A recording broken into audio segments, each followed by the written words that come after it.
Mesdames, Mesdemoiselles et Messieurs, bonjour. Je me présente, Yannick Seyer. Je suis polytechnicien en nouvelles technologies de l'information et de la communication. Aujourd'hui, je voudrais vous présenter un cours de base HTML qui est à la base des sites internet et aujourd'hui tout particulièrement vous présenter les tableaux. Je vous propose donc de prendre un éditeur de texte comme Bloc-Notes qui se trouve donc dans le répertoire accessoire de votre ordinateur, dans lequel nous allons pouvoir écrire un programme HTML. Un programme HTML comprend des balises. Une balise est encadrée par des caractères spéciaux comme inférieur en début de balise et supérieur en fin de balise. Pour une balise de début, vous avez forcément une balise de fin. Et la balise de fin se caractérise par le slash après le caractère spécial inférieur. Enfin, que vous dire, deux pavés importants dans les programmes HTML. Un premier qui s'appelle Head, dans lequel nous allons retrouver les caractéristiques. Ici, par exemple, le nom de la page qui va s'afficher sur votre ordinateur. C'est le title. J'ai marqué ici tableau, fin title. Dans le pavé body, vous y retrouvez le programme d'affichage, avec comme par exemple dans le cas des tableaux, les balises que nous utiliserons qui sont table, TR et TD. Pour schématiser, la balise table, c'est l'ensemble de ce que vous voulez afficher. Le TR, c'est le bloc qui se trouve, ou les blocs qui vont être consécutifs dans la table, et les TD seront les colonnes que vous trouverez dans vos blocs. Une fois que vous aurez terminé votre programme dans Bloc-Notes, il vous suffira de le sauvegarder sous le nom que vous voulez, de préférence le premier nom HTML, c'est toujours index.html. Nous l'avons vu dans le premier cours, comment créer votre CV avec les balises HTML. Nous avons vu aussi comment créer le répertoire de travail www que nous avons donc mis à la racine du disque dur, c'est-à-dire sur le C2 point. Voyons à présent un premier exemple. Dans le cas où je veux créer une table dans laquelle je voudrais y mettre ici un bloc avec deux colonnes. Pour ce faire, j'utilise la balise table en entrée et slash table en sortie. Voilà le pavé pour la table. Après, le bloc ici qui s'appelle TR. On va aligner tous les éléments qui sont à l'intérieur centrés. C'est pour ça que nous allons marquer align égale center. Le TR se termine ici. Voilà donc le bloc terminé. À l'intérieur de ce bloc, je veux deux colonnes. Donc voici une première colonne de TD à fin TD. Et voici la deuxième colonne de TD à fin TD. Deux colonnes. La première colonne, nous allons lui donner une largeur, width, de 250 pixels. Ce qui représente un quart de votre écran. Et dans lequel nous allons marquer notre nom et notre prénom, par exemple. Dans un CV, c'est très pratique. On va faire un saut de ligne avec /br et on va y rajouter l'adresse, ce qui nous fera donc nom, prénom et en dessous l'adresse dans cette colonne. Voyons la deuxième colonne qui suit. On va faire un TD avec width égale 500, c'est-à-dire la largeur ici de 500.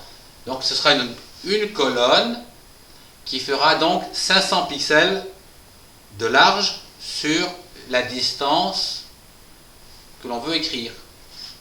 Voilà.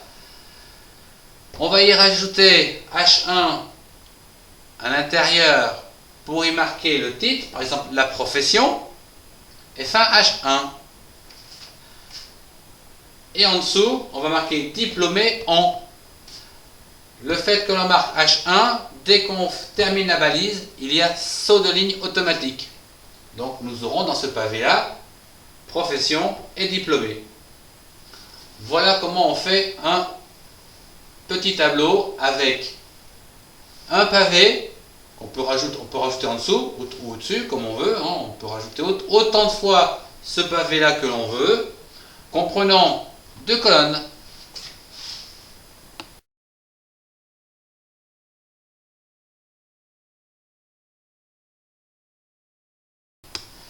Voici un autre exemple de tableau dans lequel je voudrais une colonne de haut en bas et puis une deuxième colonne dans laquelle je pourrais avoir deux blocs comme ceci et dans chaque bloc deux colonnes.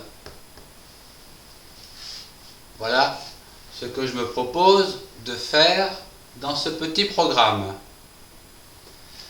Pour la table, nous l'avons vu, c'est simple. La balise table de début, la balise table de fin. Voilà, donc nous avons mis en place la table. Maintenant, le bloc TR, fin TR, va nous donner le bloc ici, donc un bloc qui va donc comprendre les deux colonnes. La première colonne, ça sera donc TD avec les diplômes, fin TD, voilà, donc j'ai mis ici une colonne pour mettre les diplômes, et un deuxième TD ici, début TD, fin TD, qui correspond à cette colonne ici. À l'intérieur, je veux deux blocs. Pas compliqué. On reprend donc l'intérieur de cette colonne et on va y incruster une nouvelle table. Donc je l'ai redescendue ici pour qu'on la voit bien. On va donc recréer une nouvelle table à l'intérieur de cette colonne début de table, fin de table. Un TR de début, un TR de fin pour le premier bloc. Un TR de début, un TR de fin pour le deuxième bloc. Donc j'ai bien dans ma colonne, dans ma deuxième colonne, deux blocs. Et à l'intérieur de chaque bloc, je veux mettre donc des colonnes. Donc dans le premier bloc, entre le TR et /TR, je vais mettre un TD 2005 fin TD qui va s'afficher ici et TD fin TD quelque chose qui va s'afficher ici. Pour le deuxième bloc en dessous, je vais le diviser aussi en deux colonnes, donc avec à l'aide de TD 2007 fin TD, et pour la deuxième colonne TD fin TD. Voilà, c'est très simple.